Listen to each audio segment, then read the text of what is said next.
Your first real training camp in a while now. How does it feel to have a normal start to the season? Yeah, it feels really good. Really good. Obviously, I missed 3 straight training camps, so but at the same time, it's hockey, and you do, whether it's your first or your 12th training camp, you know, it's a little bit of nerves the first day, and then you settle into it. And today was another good day. You're on a line with Nelson and Lecky for camp so far. Obviously played a little bit with those guys in the playoffs last year, but is it easy chemistry to pick up, or is there a little bit of an adjustment period there? No, I mean, for the most part, I'd say it's pretty easy. We're all 3 hardworking guys and can read the game off of each other pretty well. Just like anything, though, is the more you communicate, the more you talk about plays, the more you stay together, easier it gets to find some of that chemistry and find some of those plays and get to know each other's habits on the ice specifically. So, been a good start so far. There is, Bednar said, an expectation that the entire top 6 is going to play with each other all year long. How do you manage that versatility of switching line mates all year? Well, I mean, I think it's just a luxury to be able to have the flexibility of moving pieces around. Having said that, I think everybody benefits off of the continuity of sticking with, a couple or 2, 3 guys for the most part, and I think that's the way Bedsy's always kind of ran it. When injuries happen and things happen, then you switch it up and you make adjustments, but we'll see. We'll start things off, and I'm sure there'll be adjustments as you go, but excited about the group that we have, excited about the top 6 we have, and really all throughout our whole lineup. You had all summer doing your tour for your documentary. You did the media tour for the NHL. Are you tired of us yet? I actually did not do the media tour for the NHL. We ended up not being there for that, but I don't think I'm tired of it. It's a part of it, and I guess it's nice not having cameras around once in a while. Enjoying my peace and quiet once I get home, but at the same time, it was for a good, there was a reason behind it, and I'm glad we did it. Now it's kind of nice to go back to somewhat normal. You were only there playing for this last year of playoffs, but it's 3 years that you come up short there. Does that make a little extra fire this season for the whole team? Yeah, I mean, I think you're always going to be motivated if you fall short of your goal. You're not satisfied, you're not happy with it. There's going to be adjustments and improvements that need to be made. I think for us, we're a hungry group, determined group, inspired group, and we'll make sure we come out proving that right off the get-go. Thanks, Gabe. Thank you. More experience. I'm a little more comfortable on the ice and just playing the game. And then being in Denver, too, obviously is a little more comfortable for me. Playing the left side is definitely different. Doesn't feel quite as natural, but it's a new challenge and something I wanna get good at and add to my toolbox.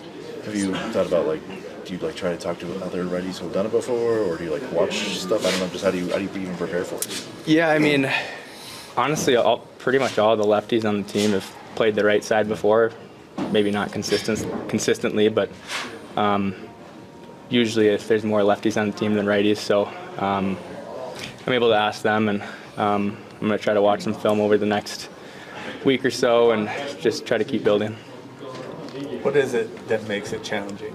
Obviously, it makes sense to you why it's hard, but can you explain why it's a challenge? Yeah, I mean, you'd think you're just playing hockey, it's the same thing, but everything is kind of the opposite. So the way you transition, you're going the other way, which feels a little unnatural. And then I think one of the hardest things is receiving a D-to-D pass, whether that's neutral zone, offensive zone, or even defensive zone too. You have to catch it kind of behind you and then turn your body up ice, and it's just not quite as fluent.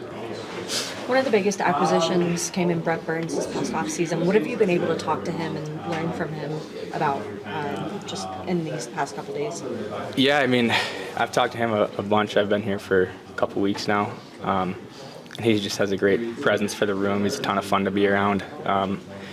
And I don't know how he's still playing the way he is at his age, too. It's really impressive, so it'll be fun to get some time with him. Did you watch him when you were growing up? Did I what? Did you watch him when you were growing up? Oh, yeah. With the Wild? Yep, he is with the Wild, and I actually haven't told him this yet, but I met him when I think I was probably around 10 years old. Wow. He was signing autographs, and I remember the whole experience really well. He was just pretty much the exact way he is now, to even just me, a little kid. So it's pretty cool. Avs are no stranger to jumbling their D pairings. Could having a solid pairing going into the season help that transition to the opposite side a little bit? Yeah, I think so. I don't think it really matters who I play with. Like, you put me with any of these guys in our core, and it's going to be a great partner and make it easy for me. We talked to Jared about it. He said like he wanted to give you time to be able to grow into that position too, right? Is it nice to have, know that you have time to do this? It doesn't have to be perfect game one. Yeah, that's definitely a good feeling. It's not something where I can just flip the switch and it's going to be perfect right away. So there's going to be a little transition period. Like I don't not going to expect myself to be perfect here through all of training camp and preseason. So just keep trying to grow. Do you remember when Jared or Nolan or somebody told you were going to do this? Like, they signed Brent on like July 1st. So I'm just wondering, like, did you spend the entire summer being like, what are we going to do with it? Or did they tell you like right away, like, hey, get ready for this? They told me probably shortly after Bernsey signed, just to start practicing a little bit and be prepared because it might end up happening. And so yeah, I've talked to like Cogs a little bit here the past week or so about different things I can work on after practice and whatnot. Thanks. Cool. How much did it ease things for you to have your contract done coming into this season? Yeah, obviously it's nice to get some term, and to it probably would have been a contract year after this year. So to not have that limit over your head is hopefully going to free me up and allow me to play my game. But yeah, it's definitely a little bit of a relief and a lot of excitement too. So yeah. You heard Fred Meyers talk a little bit about trying to fill center spots in the bottom six. Where do you, as a player, kind of looking at your game, feel like you excel? Center, wing, what parts of your game? Yeah, I think definitely after last year, I think I can play either or, no problem. Definitely, I think on the wing allows me to use my speed a little bit more, and I'm probably a little bit more offensive-minded on the wing. Just playing center, you're kind of behind the play a little bit, and being F3 instead of getting in on the forecheck F1. So I'm definitely probably a little bit more comfortable, being that first in and getting some body on the guy. But I'm definitely comfortable playing whatever Bedsy needs from me. So yeah. Do you feel like last year your game experienced some growth, and does that influence your decision to continue on here? Yeah, absolutely. I think the coaching staff did a great job with me, and I think once getting to play with OC and Jurors, I think they were great for me. They made my job easier. They made me look better. So definitely was nice, to kind of form into that shutdown line and be able to play against some top lines in the league, and have the responsibility of shutting them down and being out late in the game. I think that was an area of growth in my game this year, and definitely looking to continue that heading into this year with those two guys. Bartikov looked pretty chatty out there. How's the communication with the new line mate for camp? Yeah, he's good. He's pretty funny, and he wants to learn, and I feel like it's kind of my responsibility and Kibby's, I'd say too, just kind of help push him in the right direction and keep giving him pointers and telling him where to be and stuff. But he's actually been really good. He understands everything so far, and I know he might not sound like he speaks a lot of English, but I think he understands it well. Like all the drills and stuff, he hasn't messed him up yet. So he's been good, and he's a great kid. He works hard. So definitely really like him so far. Coach has talked about the excitement coming into this season, having that kind of more solid group. Yeah. How is that for you compared to last year? Yeah, I think, start of last year, I think there was a lot of, we had some injuries, and it probably wasn't the lineup at the start of the year that we were going to have, going into middle of the season or the playoffs even. So there was a lot of turnover, but I think this year it's just the familiar faces. Most everyone's pretty much back. So and everyone's pretty much healthy right now too. So I think other than Ost, I think hopefully our lineup will, if everyone stays healthy, kind of be right through the whole season and lead into playoffs and all that good stuff. But yeah, definitely a little bit of a change from last year for sure with that. You mentioned a big role in the penalty kill, and I know just keying in on the Dallas series, that's probably an area for improvement going into this year. Where do you want to see that unit take a step forward? Yeah, I think obviously playoffs last year we probably didn't do our job to our full capability. I think middle of the season there, I think we were doing really well. We started off, dug ourselves a bit of a hole with the kill a little bit, and then, as the season went on, it definitely grew and grew, and then getting to playoffs felt like a little bit of a disappointment on our end. So I think this year, just looking for consistency right through the whole, right from game one all the way, into Christmas, straight deadline. But yeah, just limiting grade A chances and being able to be that momentum changer, I think, is something. If we do that consistently and practice it during the year, hopefully playoffs come around this year, and we'll be able to be more of a contributor and kind of swing the momentum in our direction instead of an instance Dallas last year when they got a power play goal. So that's what we're looking to do this year. Thank you so much. Yeah. Nice. Oh yeah. Same breakfast every day. Really? Every day? Here, yeah. Oh, okay. It's buffet. I get the same things. Good. All right. DNVR Avalanche podcast back here with Josh Manson. First of all, Josh, thank you for joining us. Obviously, the big thing for you over the offseason, you get that contract extension done. Why did you want to stay in Colorado? There's a lot of reasons. I mean, first, our family loves the city. We've had a great time living here. Everything that Denver has to offer. Second, I think the organization. Coming here to a team, as I've been in the league, 11 years now, 12 years now, you start to see that not every team has a great chance to win the Stanley Cup going into the season.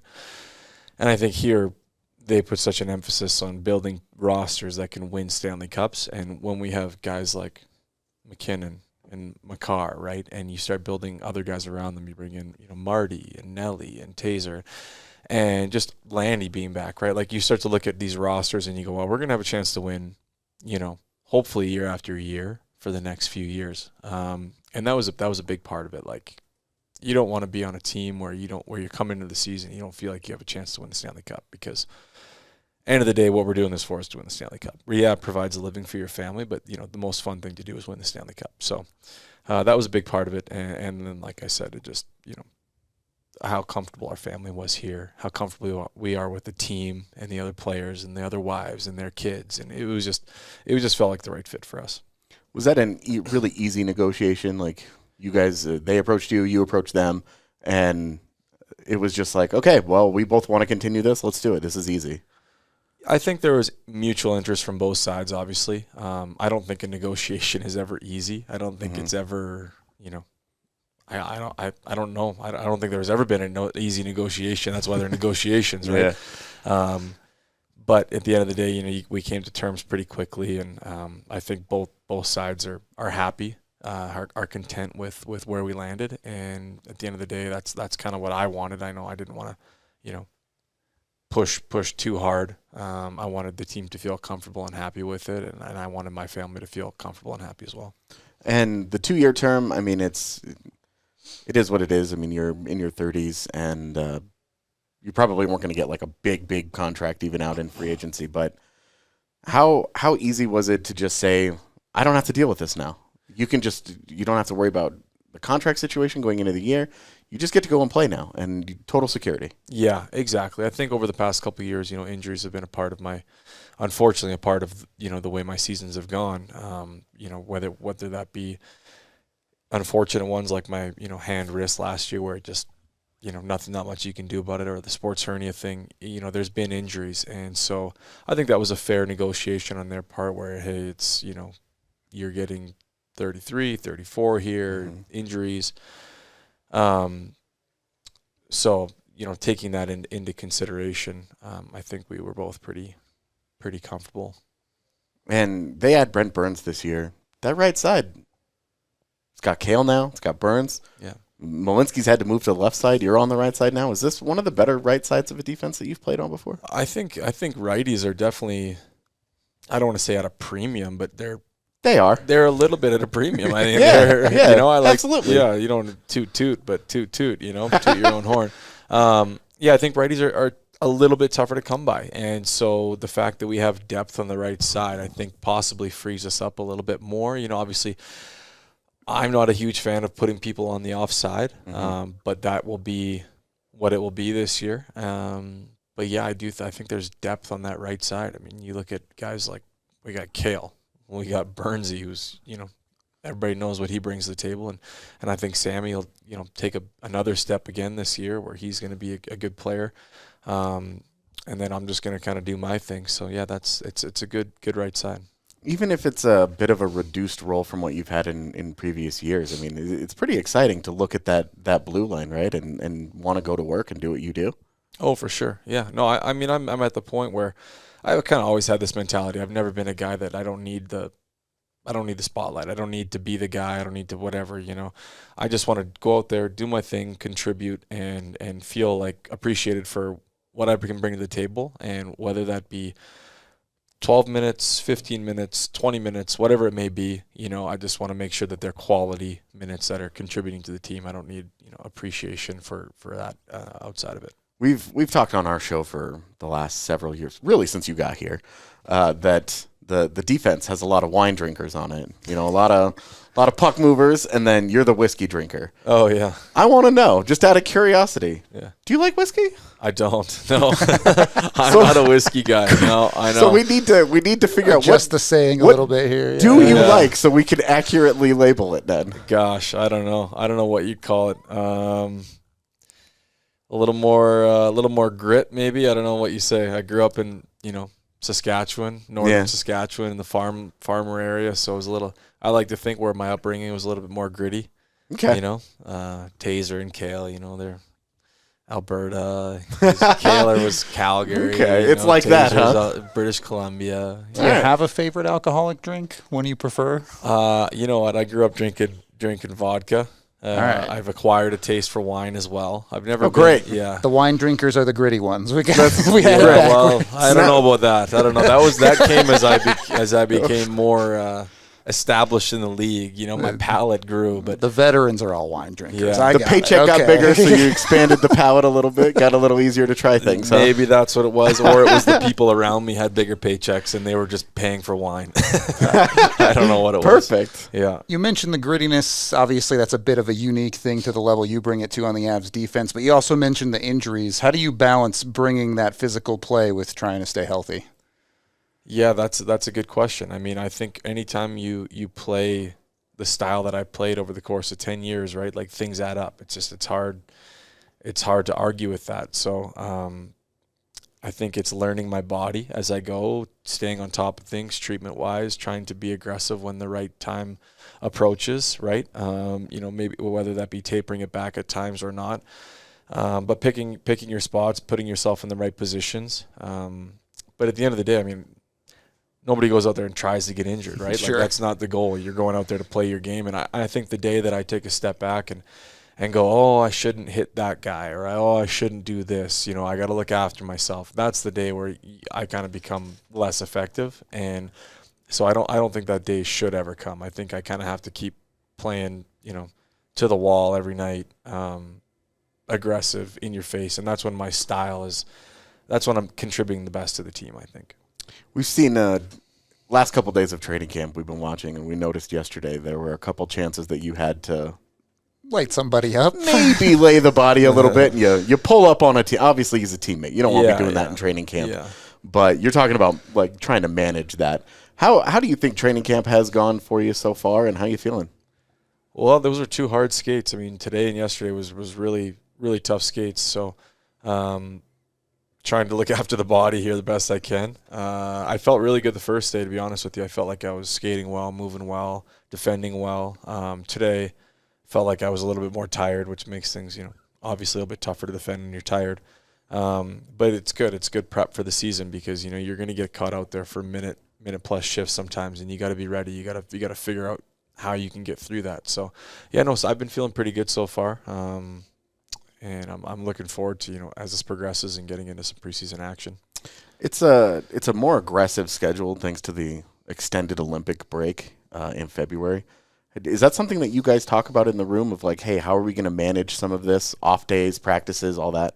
Or is it you'll figure it out as you go? I think that's our strength guy, Alexi Pianosi and Bobby Lucas. I mean, they work with Bedsy and, whoever it may be, mostly Bedsy, I would say, to figure out our schedule and say, hey, listen, we got days here where we should be going. Here's days where we shouldn't, take a couple steps back, prep for these games coming up, whatever it may be.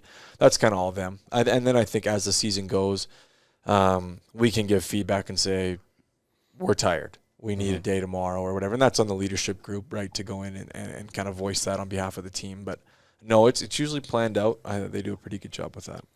We had Jack Drury in here yesterday, and he told us that Jared Bednar is the calmest coach he's ever had. You've played for a couple of coaches in your career. How does he stack up to some of the others? And would you agree? Is he the calmest? Yeah, he's pretty calm. I think when he's angry, he doesn't really raise his voice, and I think that's probably where the demeanor of calm comes from, where people kind of look at him and go, okay, this is why he comes off calm, right? Where when he gets revved up or when we're not playing well, he never yells. It's just a more like, it's a different tone, I guess you could say. A little bit, you can tell he's a little bit more stern. But then when he's like relaxed, it's like he's very calm. You know, he's very relaxed, and then you're like, okay, it's even more so. So it feels like the spectrum has moved, I would say, where he's like, yeah, he's a pretty calm coach. I've had some guys that didn't yell before, but I still think Bedsy's the calmest. Yeah, we've had to, in the media over his time, we've had to like learn the Jared what angry Bednar looks like. Yeah, like the anger scale of because he'll go in and he'll say some things. He'll be really short with his answers. You know, he's always a guy that has been great with us. He'll talk a lot. So from your perspective, it's interesting that still not much of a yeller, because there's always people that are like, we want to see him show more emotion. We want him to yell more. We want him. It feels like sometimes he just doesn't care, but it's not that. I would say the best analogy that I can think of is like when you're a parent and your kid does something bad and like disappointed dad. The disappointment. You're like you know they know better and you hold them to that standard and you don't really need to use your words. You can impose on them like that feeling of almost like disappointment, like you should be better. And then you feel it and it motivates you. And that's, I would say, to an extent, that's kind of the way he goes. He doesn't get in your face and yell at you and try to motivate you, but he will call you out calmly. Like he'll say, hey, listen, like he sees the game super well. I think Bedsy's an amazing coach. He sees the way things happen on the ice and the things that happen in a game. And he'll say, hey, this wasn't good enough, or this wasn't good enough, or you've got, you can do better in this situation. And you agree with him because he sees things so well, and he doesn't attack you about it. He just holds you to a higher standard. Is he one of those guys he can just give you the look and you just know? I mean, yes and no. Like, I'm not really looking at him to be looking for that look. You know what I mean? Like, if I do something bad, I'm not looking somewhere else. Yeah. Please give me that look so I know I did poorly. Like, no, I'm not looking for that. So you mentioned the leadership group. Obviously, one of the big stories here of training camp has been Gabe Landeskog's return. There have been so many changes on the roster that when we talk to some guys, it's like they haven't even gotten to play with Landeskog very much. Yeah. Just like those couple of games in the postseason. Yeah. You've actually gotten to. You got to play with him in 2022 in the Cup run. Yeah. How important is it to have that one guy? Cale talked about it on Media Day, that the one voice kind of at the top of the food chain that connects everything. Yeah. I mean, it's extremely important. He has that kind of aura about him where he can kind of lead by example. He can lead vocally. He can lead kind of in all facets of it, and he kind of puts himself at the top of the totem pole naturally. Like, without even, if he didn't have a C on his chest, I think people would still gravitate towards him as like, hey, let's look for this guy for some direction. And we have multiple leaders on this team. We have Kale, we have Nate, we have other Taser, we have other guys like that can lead. Bringing in Burnsy now as well, and but you still kind of need that top of the totem pole, if that makes sense. And that's Landy, and having him there just kind of, I think it just shelters other leaders a little bit more, and he does such a great job of bringing everybody along. He's going to be massive. And fun fact, I actually have never played in the regular season with Landy. I've been a Colorado Avalanche player That is true. 4 years now, almost. And the only time I've playoffs. The only time I played with him was in playoffs. How is it? What's that? Landy in the playoffs. Pretty good, huh? Oh, it's fantastic. I mean, we won a cup together. Yeah. That's you've speaking of the cup, last couple of years, you've had 2 first-round losses in 3 seasons. Jack Drury told us yesterday, toughest loss that he's had in his life. How hard was the Dallas loss, this Game 7? Yeah, it was tough because I've lost series before, and I don't, it's hard to put your finger on exactly what made it so tough, but if I had to, I would say I think because the expectations were so high, the belief was so high. We had such strong belief in that group of players that we were like, we can go all the way. Mm-hmm. We had that feeling in the room of we can win this whole thing. We have a really good team. And that belief was built after the trade deadline, kind of playing certain teams that were good teams. And when we were rolling, it was we can kind of take care of anybody, I think, Mm-hmm. And then we get into that series and we knew it was going to be tough, but we still felt like we were in control of the series the whole way through. It didn't feel like we should have lost the series. And I think that's what kind of made it so tough, was that it wasn't like we felt we got outplayed or outworked or any of that. It just felt like we came up short, and it was hard to put your finger on why. And I think that's what made it so tough. That's what makes it worse, is that you were in control of it so much and it still slipped away from you at the end. Yeah, like game 5 we played poorly and we didn't deserve to win that game. Yeah. But I think we could have argued we deserved to win more than 3 games of the 7. You know what I mean? And that's where I coming up short in the 2 overtimes. That stung a lot, right? Mm-hmm. We find one way to win one of those, and I felt like we were probably, taking a 3-1 hold in the series, and we could find a way to win out from there.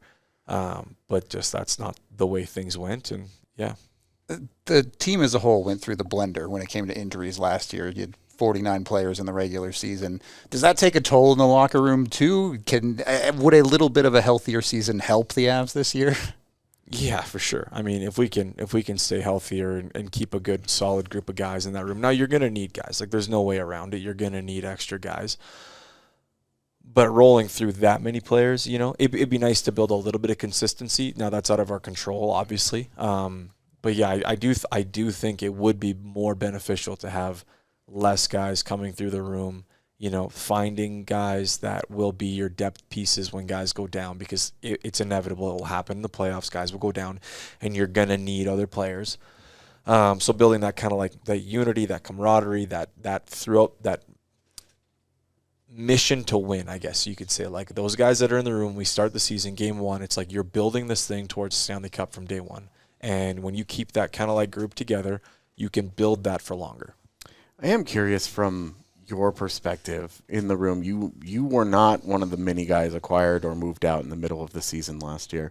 What is it like watching the management, Chris in the front office, go through and say, okay, we're not good enough, we've got weaknesses, we need to make changes, and they actually do it? Yeah, well, that's why, like I said, that's the reason I wanted to re-sign here so badly as well, was because I have faith in Chris. I have faith in Joe. I have faith in, Andrew Cogliano now working with them and alongside them in a certain capacity.